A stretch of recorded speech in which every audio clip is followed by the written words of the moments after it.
अस्सलाम वालेकुम। आज का वीलॉग इंतहाई अहम है। रियासती वसाइल और उनका इस्तेमाल। तालीम हासिल करना आजकल एक गरीब बच्चे या बच्ची के लिए इन हालात में इंतहाई मुश्किल होता जा रहा है। वो भी सरकारी तालीमी अदारों में किताबें और दीगर अशिया इतनी महंगी होती जा रही हैं। जैसा कि महंगाई का जो तूफ़ान है वो इस वक्त हर एक शहरी को मुतासर कर चुका है, जिसके बायस तालीम हासिल करना बहुत मुश्किल होता जा रहा है। गुज़िश्ता रोज़ एक खबर मंजर आम पे आती है जिसको सुनकर आप भी चौंक जाएंगे। खबर यह है कि महंगी तालीम, गरीब शख्स की बच्ची ने दरिया में छलांग लगा दी। ये वाक़या कहीं और का नहीं बल्कि आज़ाद कश्मीर के दारुल हुकूमत मुज़फ़्फ़राबाद का है, जहाँ पे ऐवान इक़्तिदार है, जहाँ पे तमाम अदारों के हेडक्वार्टर्स हैं, जहाँ पे हुकूमत और अपोजिशन के अरकान असम्बली मौजूद होते हैं, जहाँ पे पॉलिसियाँ बनती हैं, जहाँ पे तालीम की पॉलिसियों के अलावा रियासत का निज़ाम चलाने के लिए सेक्रेटरीज़, अदारों के सरबराहान मौजूद होते हैं। उसी शहर में एक बच्ची मैट्रिक की किताबें ना मिलने पे खुदकुशी की कोशिश करती है और फ्लैट के मकाम पे दरिया में छलांग लगाती है। मौके पे मौजूद लोग उसे बचा लेते हैं और वजह पूछते हैं तो बच्ची बताती है कि वो तालीम जारी रखना चाहती है, लेकिन उसने जब अपने वालिद को मैट्रिक की किताबें हासिल करने का कहा तो उसके वालिद ने बच्ची को ये कहा कि महंगाई बहुत है, किताबें नहीं लेके दे सकता, जिस पर बच्ची दिल बर्दाश्ता होती है और दरिया में छलांग लगा जाती है। बच्ची को जब लोग मौके पर निकालते हैं तो वो उसको किताबें लेके उसकी वालदा के साथ घर पर रवाना कर देते हैं।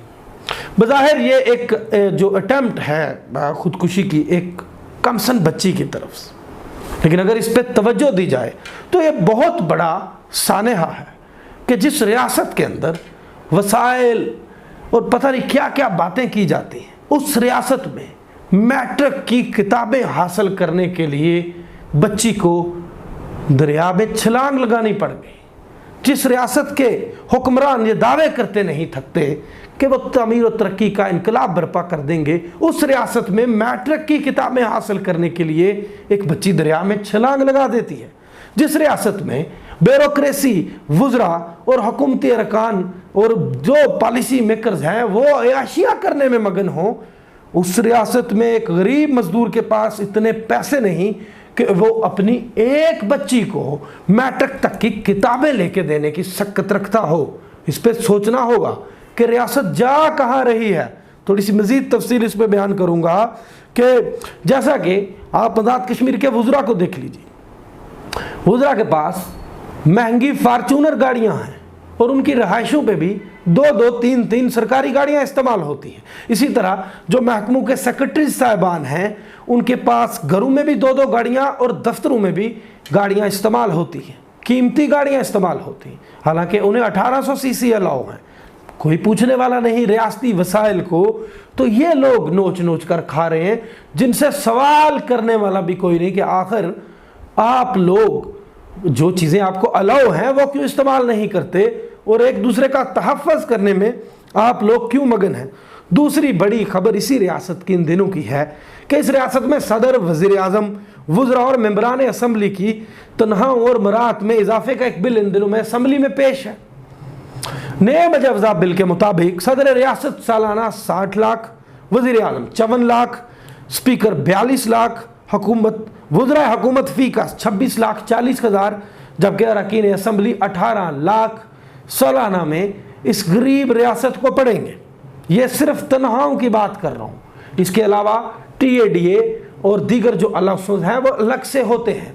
इसी तरह एक अंदाजे के मुताबिक रियासत जम्मू कश्मीर के इस हिस्से में, आज़ाद कश्मीर में बेरोज़गारी की शरह 14% बताई जा रही है, यानी 5,60,000 लोग बेरोज़गार हैं। अस्पतालों में आवाम के लिए MIR मशीनें नहीं हैं, आवाम को CT स्कैन्स की सहूलत मैसर नहीं है, आवाम को अदवायात मैसर नहीं। अगर किसी को किसी ऑपरेशन की ज़रूरत पड़ जाती है तो ऑपरेशन में इस्तेमाल होने वाले सामान को भी बाहर से ख़रीद कर लाना पड़ता है। लोगों की मजबूरियाँ और बेकसी अगर देखनी हो तो आप जाइए सरकारी अस्पतालों में दाखिल मरीज़ों के वर्सा से मिल के देखिए कि वो किस किस्म के मुश्किल तरीन हालात से सफ़र कर रहे होते हैं। इसी तरह इसी रियासत के हर जिम्मेदार शहरी का। इन हुक्मरानों से, पॉलिसी साजों से सवाल तो बनता है कि आखिर जो ये वसाइल हैं, इन वसाइल पे क्या आपका, आपके बच्चों का ही हक है?